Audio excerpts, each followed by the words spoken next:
Folks, it's been a while since I posted. Not really much going on in life. Haven't been able to ride much.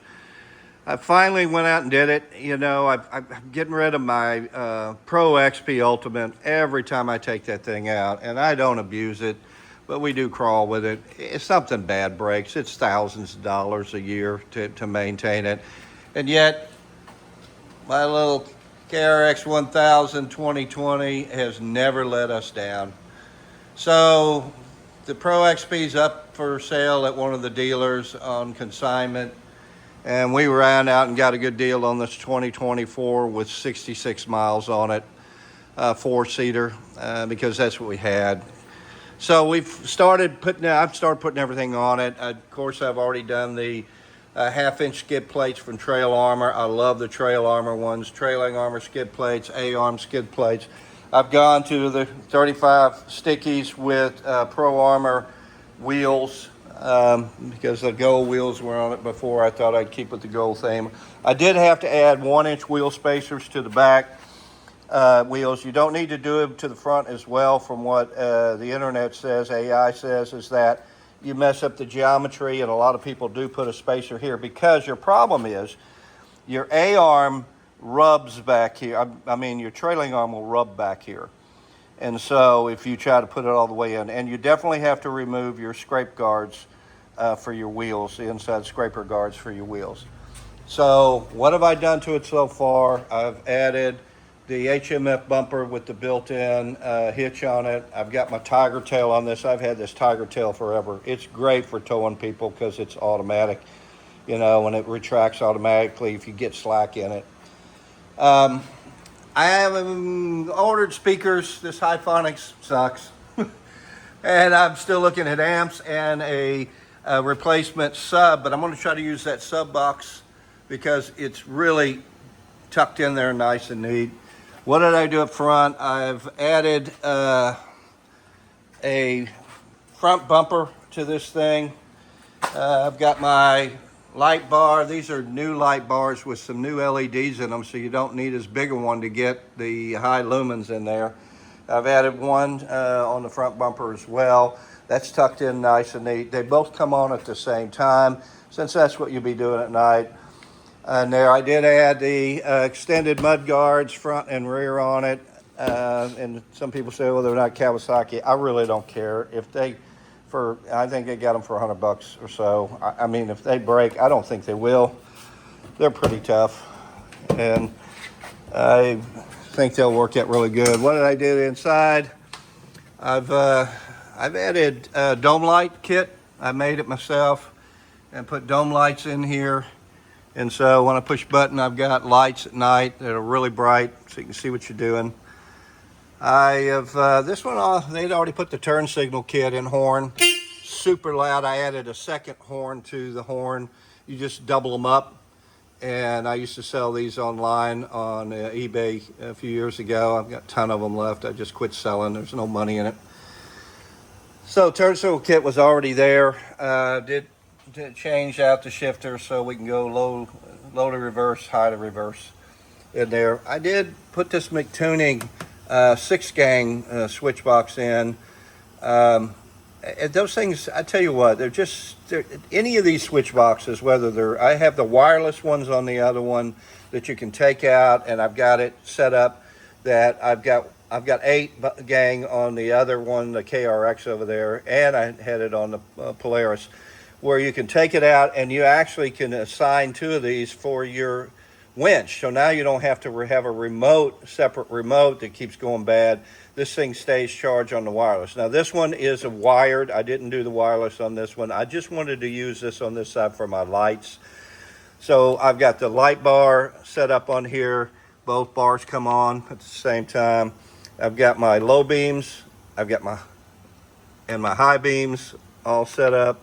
I've got ready for my rock lights. Haven't picked the ones I want yet. And then, of course, the interior lights. So all my lights are all over here. So I always know where to go looking for lights in here. Speaking of lights, the reverse light. Yeah, I did the tablet holder in here. And for the Onyx. Again, I'm replacing these speakers with kickers. The newer version of kickers that are 195 watts max, I've had so much good luck with them. They sound so good in all my rides. So those are on order. They're having their own time shipping them, and I'll have those installed probably by next weekend if they get them out the door to me.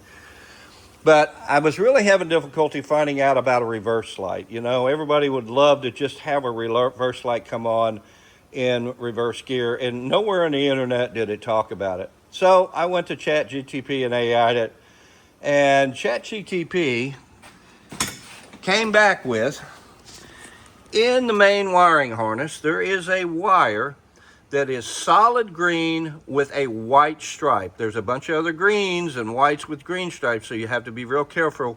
Do this at your own risk, okay? I'm not the guy, but I know a lot about wiring and I know safety and whatever. So I tapped into that with a regular relay system that came with the lights, and it didn't work. Now, when I went in reverse, the power light, this did give me power. But what I found out was it's only drawn like maybe 3 volts or 5 volts versus the 12 volts that you need to trigger any relay. So I went back to ChatGTP, told them the question. They said, well, go to a solid state relay because a solid state relay will trigger with as little as 3 volts. So I bought this on Amazon. These are 2 for $19. So I've got a spare one to hook up. These are waterproof anyway. Most of those relays can go bad if you're in the water a lot. I'm not. I'm a climber. I hate mud. I hate a lot of water. So I bought this and I've hooked it up. And so all you need to do is number one, you always make sure you have an inline fuse with anything you do. So I've tapped the inline fuse back here in the rear seat. I've gone to the relay. I am going to 3M, stick it here to the wall, clean the wall, and stick it in here. And then your ground just goes straight to your light in the back. Your positive goes in on one side, out on the other to the light. And this is what triggers it. That's what a relay does. And so this wire, this is ground. So I just tapped this into ground along with the other ground to the light. And then I ran a green wire. Any color is fine, but I had green here. I have a ton of wires from back when. And I've got a temporary in there. And it does work. Now, there is a downside, and I'm going to play around with it. I may even hook the whole thing up to a switch on the panel so that at night I can just turn the switch on, period. So it doesn't make sense, but why it would do this. But when I am in neutral, it actually sends a signal and my rear light, backup light, comes on. That may not be so bad out on the trails when somebody sees you're now in neutral or you're now in reverse. So as soon as you put it in any forward gear, whether it be low or high, there is no power, there is no backup light. And so I'm debating, I'm going to try it out on our first rides and see if I like it, which means when you first start the machine up and you're in neutral, your backup light's going to be on, but I don't know if that's so bad. After all, the fix to that would be to run 2 more wires up, just a red and a black up there, in between. And actually you could run, 2, because what you'd do is you would tap into that green wire and you would go to one of your switches up front, like this spare one I have up here right now. I could say, okay, turn this on at night, but nothing's going to happen at all until I push that button. And then when I go into reverse, it's going to go, instead of being on even in neutral there. But it works, and so we'll see how I like it. But that's a neat setup. But these, solid state relays probably are one of the best things you can think of in your side-by-sides, because most of those other relays are not waterproof, and everybody has problems with those. So I'm going to go to solid states. But you really don't need even solid states when you buy these McTunings. And there's other name brands out there identical to McTuning for a little less money that I did put in my Pro XP, or I think in there. and it was the wireless pull out. You can get wired. There's a wire behind there that I just went through one of the placeholders for the rocker switches, or again, you can get wireless that you can mount it and then you can slide it out. It's up to you. And these will change color, and you can make different modes on them, and they'll do all kinds of things in there. But these are probably a great investment because you only have one right behind here. I've mounted it behind here up on one of the mounting bars. And all I did was I picked all the positives out and negatives out of it, and wired it up, pre-wired it, mounted it. And so all I have to do with any new item is connect to the positive, because the ground is already in place just about everywhere. So these things are so much better than taking a ton of wires into that one fuse block up here, or the not a fuse block, but a wiring bar up here. You're just wiring that one block, and you're controlling everything in the machine. Not a fan, honestly, of of how this works and how you have to select. This was poorly designed by Kawasaki. That just sucks. This should have been a touch or something. But to have to go over here and use two different rockers to go up and go down and select and do, that's just crazy, man. You gotta select, and then you gotta use the up and down rocker. It's a joke, but you know what? I can live with that, considering this machine doesn't break. So, hey, I know this has been long. I don't know if I said anything also about the front, the side mirrors in here. These come from Amazon. I love them.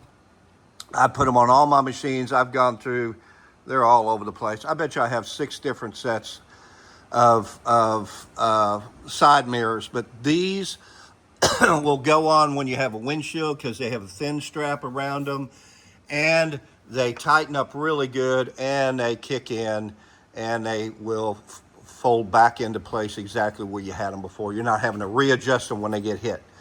You just put them back in place. So these were like, I don't know, $39, something like that on Amazon. I just think they're so worth it for the money in any machine, because again, how they mount is a thin strap, and then it screws in and holds it in place so you can put your windshields on there.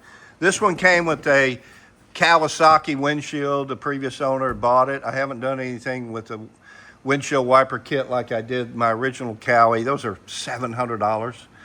I'm gonna find a deal on that. I have a glass Kawasaki on the other, but we're gonna give this one a shot for a while. Kawasaki does make, I think, one of the best windshields for them. No, it's not vented. That's the only downside. But you get full view with these windshields. That's what I love about the other Kawasaki windshield back there, is you get full view with that windshield, and it is glass, and it has never failed me. And that wiper is awesome when you need it, and it's not all scratched up in the mud. So, again, sorry so long-winded. It's not too much more I'm going to do this machine other than upgrade the stereo. Everything else is just solid on this thing.